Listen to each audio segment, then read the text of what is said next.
Thank you, President Horvath and the other esteemed officials of the University of Oxford, distinguished members of the Oxford Union, other dignitaries in attendance, and ladies and gentlemen, good afternoon. I am the only 8th Division World Boxing Champion in history, having won 11 major world titles, ranging from flyweight, which has an 8-stone limit, to super welterweight, which has an 11-stone limit. My tailor has been kept very busy throughout my career, adjusting the waistbands of my trunks. I have fought some of the best fighters in history, and yet I have to admit, as I stand before you, I am intimidated when I think of the kind of main event headliners who face you over the years. Sir Winston Churchill, American President Reagan, Nixon and Carter, Mother Teresa, Dalai Lama, and Sir Elton John. And here am I, Emmanuel the Pidran Pacquiao, standing before you armed with just the equivalent of a sixth form education. And in this, guys, is respect for what your group and your university represent, and a pretty fair left hook. If this give and take today were a tale of the tape, I would be a respectful underdog. But be careful, I'm not that easy to floor. When I received your gracious invitation, I asked myself, what could I talk about that could possibly interest you? What could Manny Pacquiao say that would be of any impact, much more utility to the men and women who enjoy the highest standards of instruction at Oxford? The answer came fast. I know what I should speak about, something very few among you can claim to know about: my education, certainly non-traditional, non-formal, largely unstructured. I will call it my education in the Open University of Life. It is a matter of record that I only had traditional formal schooling until secondary school, grade 12. It was only recently that I reached the university level through the alternative education program. We were dirt poor. I had to work since the age of 7 to help my mother feed my 3 siblings and me. Many days, I was lucky to have one full meal. On days when we had no food, I would drink lots of water just to fill my stomach. And I remember when we were young, my younger brother crying, asking for food to my mother, and my mother told us, just drink a lot of water to survive, and tomorrow maybe we'll have food. So that's the experience that I experienced when we were young. But my mind and spirit were never hungry. I read anything I could get my hands on. I even read the newspaper that my lunch or dinner came wrapped in. I read signs everywhere, even in moving vehicles. I learned measurements and weights by constantly reading the rates and tariffs at the warehouses where I worked as a stevedore, a docker in our parlance. At night, when I could not sleep because of the cold, I would read the labels of the carton boxes that serve as my bed on the street pavement. The movements of the clouds, the tint of the horizon, and the clarity of the stars taught me when morning was about to come. And for me, morning did come, warm, bright, and simply amazing. A lesson in what can be achieved if you have determination, if you ignore the odds against you, and as you are taught here at this magnificent institution, never ever quit. Think of David and Goliath, and look at me. I'm not very big, and I never had 5 smooth stones to throw at any obstacle. But determination is a power tool. I won a lot of fights. Since 2016, I have been a sitting member of the Philippine Senate, having received the direct vote of over 16 million Filipinos. As such, I participate in debates that result in the passage of legislation which determine the course of our country's history and directly the world's. I don't fault anyone who views me as singularly ill-equipped for this role. Instead, I ask, is there anyone more knowledgeable than this humble civil servant about the hardships incident to the way of life of the majority of our people? Who among my colleagues has faced poverty face-to-face from birth? Whose life's work has it been to battle illiteracy?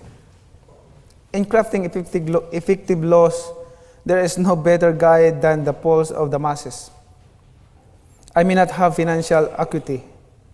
I may not be historically fluent. I may not even be socially adept, but I am philosophically rooted in my personal adversities, which morally bind me to the general struggle of our people. I am a fighter, and I will always be a fighter, not just because it is my profession. I was a fighter long before I first set foot in a boxing ring. All my life I have been fought to live. Every single day in my youth, I fought for survival. Now, I do it and get paid for it. Then, I was lucky to get a piece of bread for it.